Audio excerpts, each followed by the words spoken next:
to all the viewers and learners. Welcome to another session on fundamentals of financial management.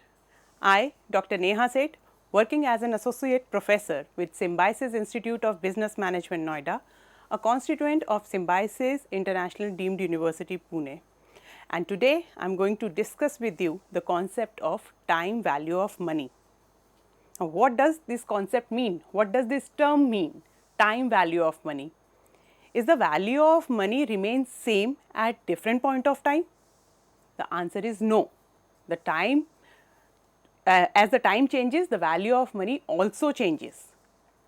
Okay. So, this is what we mean by time value of money. The value of money changes with changes in period of time. Today we are going to discuss about this only. Now, suppose you have 1000 rupees with you and you kept this 1000 rupees in locker maybe on 1st April 2023. Okay?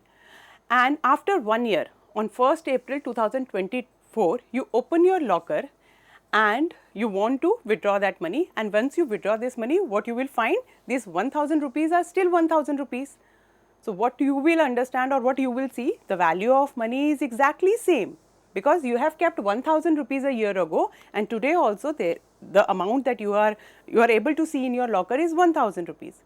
So, maybe for you the value of money is same, but technically when it comes to financial management, the value of money is not same, because the value of money is changing with time.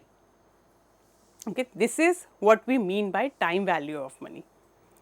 Just like when we started learning English, we need to understand or we need to learn ABC first.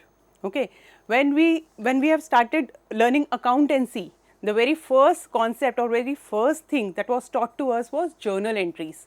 Similarly, when we come to the concepts of financial management or financial management as a subject, time value of money is ABC or the very basic concept of financial management that we are going to understand today. Now, those 1000 rupees that you have kept in locker, now you are going to the market on 1st April 2023 with those 1000 rupees to buy some product. Let us assume you went to the market and you want to buy some rice. Okay? And this rice, that particular quality of rice cost rupees 50 per kg. Okay. So, when you are having 1000 rupees with you, now you are in the market, you want to purchase the rice which is costing rupees 50 per kg. So, how much rice will you get? You will get around 20 kgs rice from those 1000 rupees.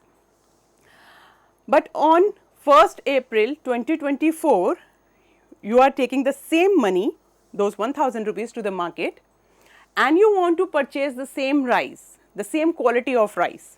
Okay. Is the cost of that rice will remain same? The answer is no, because inflation effect is there. The cost of rice is now increased.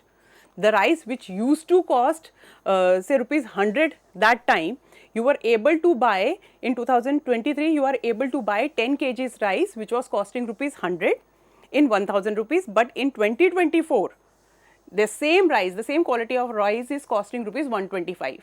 Now, you are able to buy only 8 kgs rice. So, this is what we understand by value of money. The value of money actually decreased. When I say the value of money, it is about the bargaining power that the money has. So, the bargaining power has actually reduced. In 2023, you are able to buy 10 kgs rice from those 1000 rupees. But in 2024, the same quality of rice, the same amount that you are having, that is 1000 rupees, but now you are getting 8 kgs rice. Okay. This is how the value of money is changing with time, and this is what we understand by time value of the money. That means the value of money is not same at different point of time. We are going to understand this concept deeply today. Okay. So, the topics that we are going to cover under this concept will be time preference for money. Okay. Required rate of return, we will see what is required rate of return. We will also see different methods for calculating present and future value of money. So, when I say the value of money is different at different point of time, that means what we have today, maybe the present value of money, how we are going to convert it into future value. We will also see that if we have the future value of money, suppose you are going to get some X amount at the end of 10 years, and now you want to see that what is the value of that X amount that you are going to get at the 10 years today. That means you are converting future value into present value. We will see that how technically, or what are the methods available to convert this future value into present value and present value into future value. We will see the application of present value techniques in financial decisions, how we can use these discounting methods or these present value techniques while taking decisions related to finances, and we will see some practical examples related to this as well. So, moving ahead with the term or with the concept of time preference of money. What do we mean by this term? It means the individual, anybody, you, me, everyone, we prefer to possess a given amount of money now rather than having the same amount in future. So, if somebody come to me and will ask me, these are 1000 rupees, you would like to have this 1000 rupees today or maybe after 1 year. Okay. So, my answer will be yes, I want this money today. Now, what could be the reason why I would prefer this money today? Why generally individuals prefer this money in present tense? Why they want this money today? There are three major reasons behind this. So, three reasons that contribute to time preference of money may be, the first one is risk, because if I am not taking this 1000 rupees today, I do not know whether tomorrow the person will come back to me with this 1000 rupees or not. Maybe he himself have consumed this rupee or maybe some other reason. So, there is a risk which is involved with this. So, in order to avoid this risk, I would prefer to have my money today in my hands so that I can use this money for consumption, which is the second reason, my preference for consumption. It may be possible that I want to use this money today, I want to consume this money today. Maybe for my grocery expenses, for my household expenses, probably I am working today, I need a car today. So, I want to consume this money, I want to use this money for purchasing car today. Maybe after say 10 years or 15 years, I may take retirement, I may not need that car anymore. So, my preference for consumption will not be there after 10 years or 15 years, but my preference is today for the consumption of money. So, that is also one of the reason because of which I would prefer my money to have in my hands today. And then one of the most important reason can be investment opportunity. So, if I have this 1000 rupees with me right now, I may think of some investment opportunity wherein I can put this money, this 1000 rupees to some use, and this 1000 rupees will help me getting more money.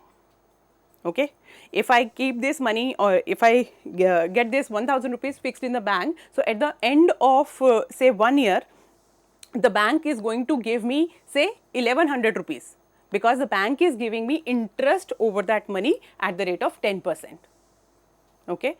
So, I may have this investment opportunity. Alternatively, I can put this money to maybe for buying some shares or maybe some bonds, or there may be different investment opportunities which may be available to me, and I can think of where I would like to invest my money.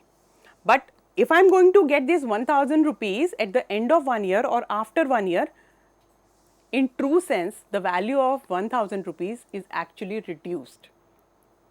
In real sense, in financial sense, this 1000 rupees will not be 1000 anymore if I am going to get this at the end of 1 year. So, these are the reasons why we prefer to have our money today in our hand, right. Moving ahead with the concept of required rate of return. Now, what do we understand by this term? See, the time preference of money is function of interest rate. Okay. Just like in a previous example, while I am talking about time preference of money, I said that at the end of 1 year, instead of 1000 rupees, the bank is going to give you 1100 rupees. What is this additional 100 rupees actually called that you are going to get from the bank? This is interest, right. So, time preference of money is basically function of interest rate. So, even in absence of risk, if there is no risk at all, still you will get some positive rate or positive return, okay, something that you are going to get in return of putting your money to some use, and this rate at which you are getting the return is called risk free rate.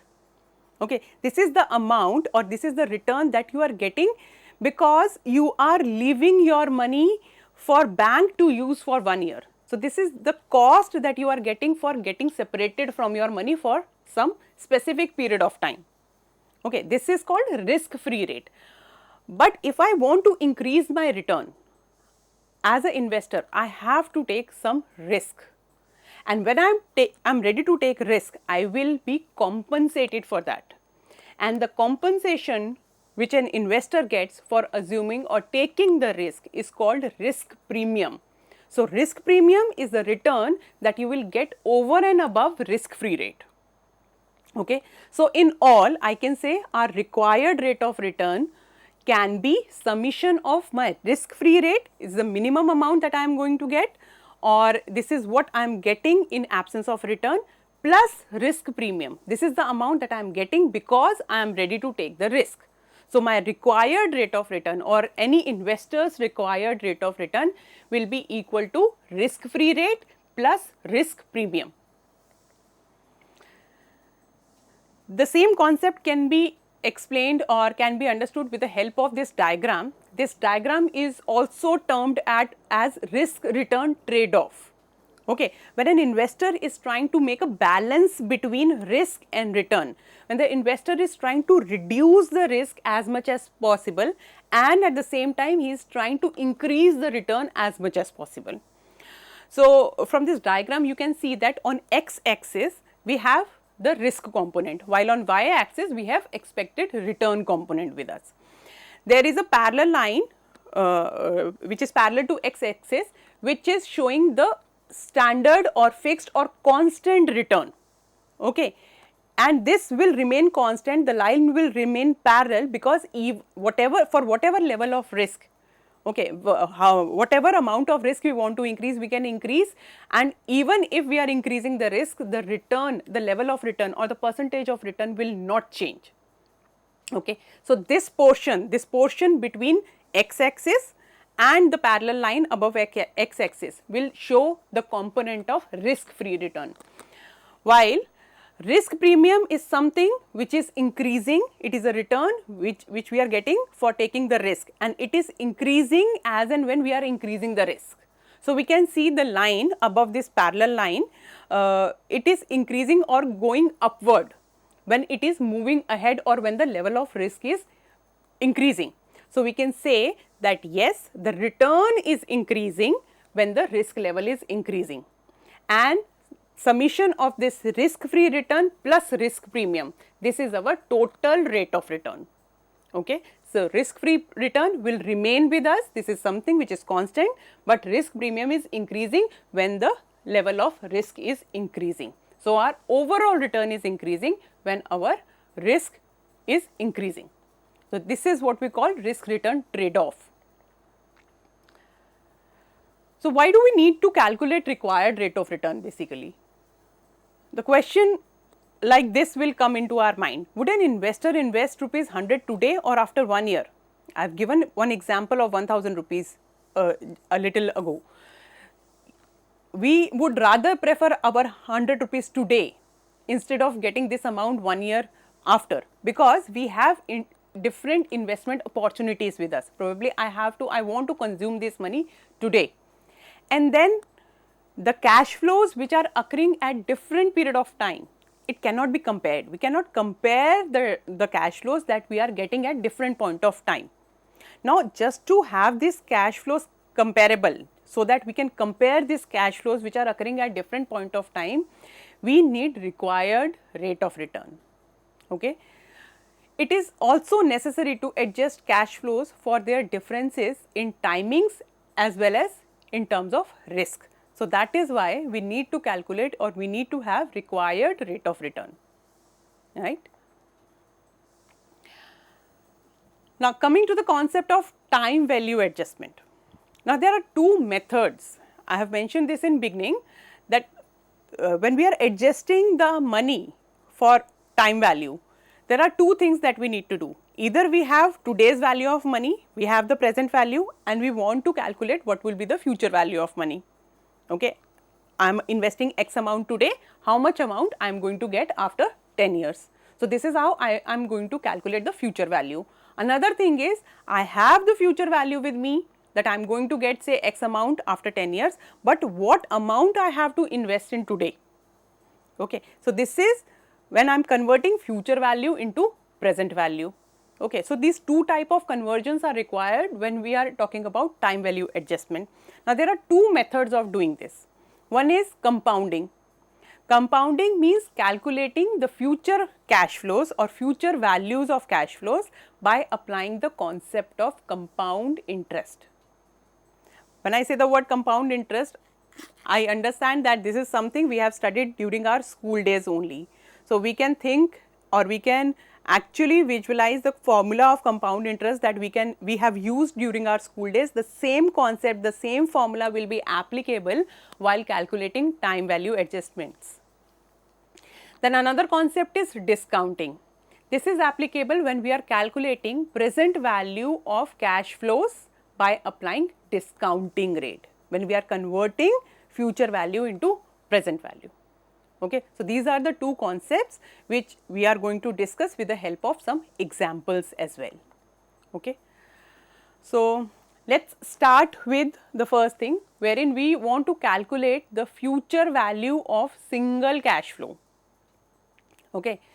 Single cash flow means when I have one single amount I have invested at time period 0. In financial management we call it time period 0 when we are talking about present. Okay. So today means we are at time 0 and we want to get the value at the end of some X time period. Okay. Suppose after 10 years. So what will be the value at the end of 10 years? So there is one amount, one single amount that we have invested today, and we want to see that what will be the value of that amount after 10 years. So for this we use this concept of future value. We are using compounding technique here, okay, for single cash flow. So the general form of equation for calculating the future value of a lump sum after period n, n means X time period, or 10 which I have just now said here for the purpose of taking example. This can be represented with the help of example which is visible in this PPT, which is Fn. Fn is future value of cash flow at n period of time, which is equal to P. P is the principal amount, okay, multiplied by 1 plus I. I means the rate of return or rate of interest raised to the power n. N is the time period for this for which this amount remains invested. Okay. If you can see and if you can think about it, just see this formula. This is exactly the compound interest formula that we used to use in our school days, where A is equal to P multiplied by 1 plus I raised to the power or 1 plus R raised to the power n. Okay. Now A is replaced by Fn here, okay, which is future value of cash flow. Okay. And when I am talking about financial management, now this term 1 plus I raised to the power n, okay, this term is replaced as CVF for n years and at the rate of return I. Okay. What is CVF? CVF is compound value factor. Okay. This 1 plus I raised to the power 1 raised to the power n is compound value factor that we have. Okay. And there are simple tables which are available at the end of every financial management book. Okay. This CVF table is easily available at every book, in every book of financial management at the end. There are 4 tables basically. One is CVF table, another is CVAF table, we have PVF table, we have PVAF table. Going further, I will tell you what are other 3 types of tables are there. So for here we need to focus on CVF table. This is compound value factor table. So this table actually looks somehow like this, where on left hand side when we are talking about the column, the period n in terms of years are given. So you can see that in column 1, 2, 3, 4, 5, 6, 7, 8, 9, 10 is written. So this is very small glimpse of the table or screenshot that I have taken from one of the financial management book only. And similarly huge and large tables are available in the books. while in the first row you can see that there are percentages which are given, okay, 1%, 2%, 3%, 4% and so on, okay. And when we need the value, we just need to match these rows and columns and we will reach to that particular value which we want to use. So, in the previous slide when I have mentioned CVFNI, so N stands for number of years while I stands for the percentage for which I need the value. So, wheresoever there will be intersection between the period and the rate, that value is something which we are going to use for our calculations. So, let us see this with the help of example now, a practical example. Now, suppose if an investor deposited 10 lakh rupees at an 8% rate of interest for 5 years, we need to calculate the amount he would receive at the end of this time period. Now, here the amount or the principal is 10 lakh rupees. I or R may be given represented as R in different books. This I is 8% here and time period may be represented by T in different books, but here we are using N. N is 5 years. Now, we can find out what we need. We need CVF for 8% and 5 years here.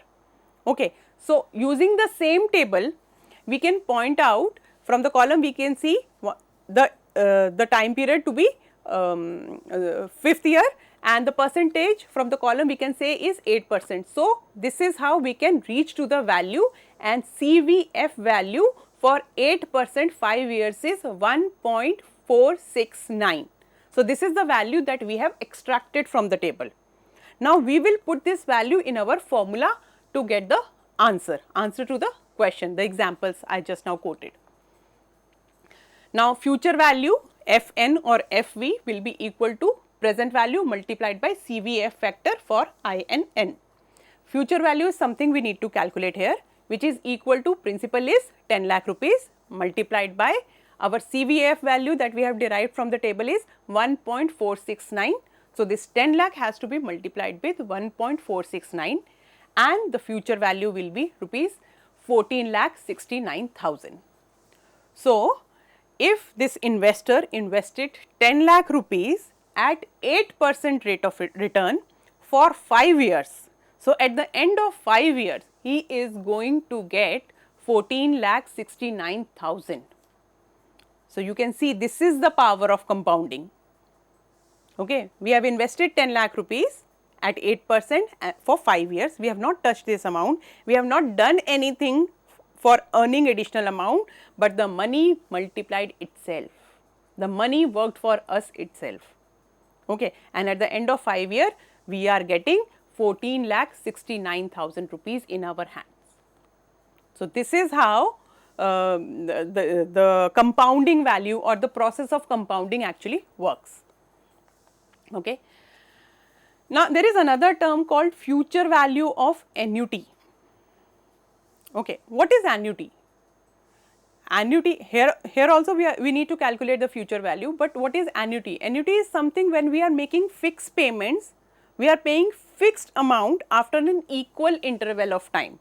In previous example, what we have seen that in the beginning we have invested 10 lakh rupees and we have withdrawn or we got 14,69,000 at the end of 5th year. Okay. But here what this investor, we will see this with the help of example again.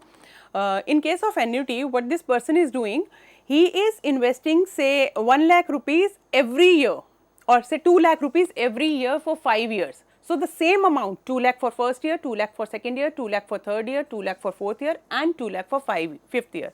So, this is how the same amount he is investing year after year.